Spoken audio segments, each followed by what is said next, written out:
Now, we are going to do a little bit of an overview of trauma.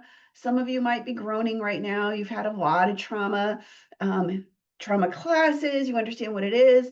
But I find when we're talking about trauma-informed care, especially in today's world where you can get on trauma TikTok and have people talk about what it is and what it isn't in so many different ways, I think it can get really, really confusing. So for me, I wanted to set the stage of when I'm talking about trauma, and this is really based on years of experience working with the National Child Traumatic Stress Network, being a part of big initiatives, working with clients. That's kind of an International Society on Traumatic Stress Studies. I'm really pulling my definitions from that. And so I just wanted to make sure we're all on the same page here. So when I'm talking about trauma, and this is what the Substance Abuse and Mental Health Services Administration identifies as trauma, they're really talking about an event, series of events, or set of circumstances that include the event itself, where there is threat or harm, overwhelming harm, right? So many different kinds of events kind of fit that category.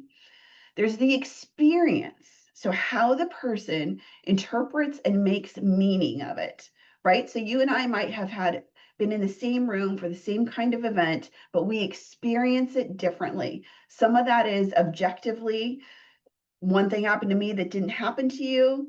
Another is it mixes with how maybe our history, our cultural background, our personal experiences, our intergenerational kind of experiences, those all come to play with how we might experience this particular event.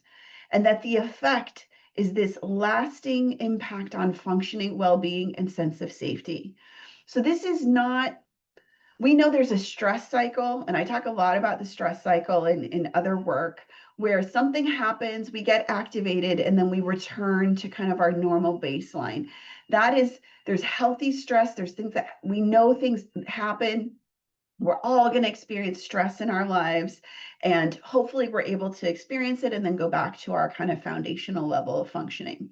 When I'm talking about trauma, the event is so incredibly overwhelming that it alters our baseline, that it has this long lasting impact on how we engage and connect with the world and our profound sense of safety and being who we are and showing up in the world. And that is what I'm talking about when we talk about trauma. Now, trauma, I heard some quote the other day on some podcast. I don't remember what it was, but where the person's saying, I kind of think everybody in some way, shape, or form has experienced trauma. And she is probably right. Now, I have data to kind of talk a little bit about, but I think it's safe to assume that trauma is highly prevalent, that it is something that we've experienced, many of us and most, if not all of our clients have experienced, and that's often what brings them into our service, even if that is not the reason they've identified for coming into our service. So if you work with the homeless, they're looking for housing, but trauma is absolutely prevalent. So the impact, when we look at the studies, 61% of adults have reported at least one adverse childhood experience. Now, my main caveat here, I want to be really clear about this because I think ACEs and trauma get conflated a lot, is that not all identified ACEs would be considered traumatic events. So things like divorce. Divorce in and of itself is not necessarily trauma, right?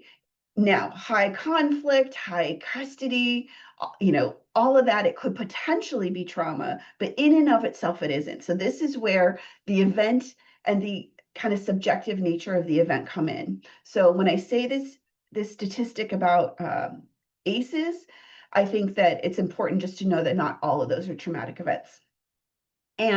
But when we look at like the National Crime Victimization Study, looking at children and their experiences of things like gang violence, sexual assault, physical violence, exposure to domestic violence, kind of things that we would really identify no matter what as traumatic experiences, 2 out of 3 kids report at least one traumatic event by the age of 16.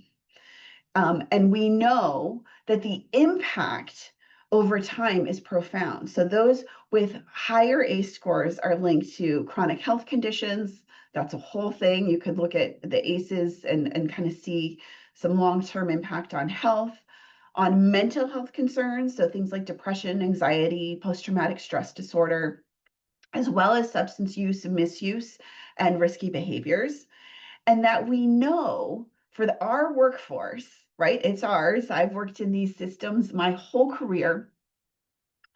Those who are seeking the services are more likely to have experienced trauma, and those who work in the service are more likely to have experienced trauma.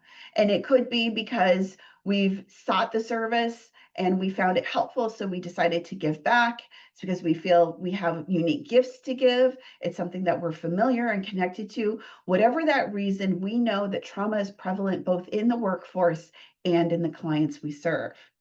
And this exposure contributes to challenges with trust, regulation, so how we make sense of our emotions, and engagement in services. Now, there's a couple of different types of trauma that we work on. The first is this acute trauma. So this is often a single overwhelming event, right? So nothing else. It could be a natural disaster, an accident, or a single incident of something like sexual abuse or a single exposure to a domestic violence incident. Now, having worked at the Chadwick Center, which is a large children's advocacy center, most of our cases that came in were not acute trauma. It was actually quite rare to see acute trauma come in. Most of the cases are what we would call chronic trauma. So that's repeated, prolonged exposure to abuse, violence, systemic oppression. So event after event, different kinds of events. There might be living in a community where there's exposure to violence while there's also violence in the home, for example. And complex trauma, and I think that it's interesting because if you look at social media, complex trauma is having kind of a day. I've heard people talking about it who aren't in my field. You know, I've been talking about complex trauma for a long time. It's been very interesting to see the narrative and discussion about complex trauma, which I think I welcome. It's something that I'm glad we get to talk about in ways maybe we haven't talked about before.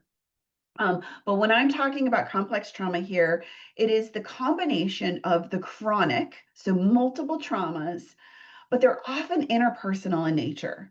This means that the person whose job it is to take care of you, a parent, a caregiver, someone you trust, someone who's been in your life consistently, is the person who hurts you. And that often occurs starting at a very young age. And so for many of our cases, we see this complex trauma that occurs over time, and that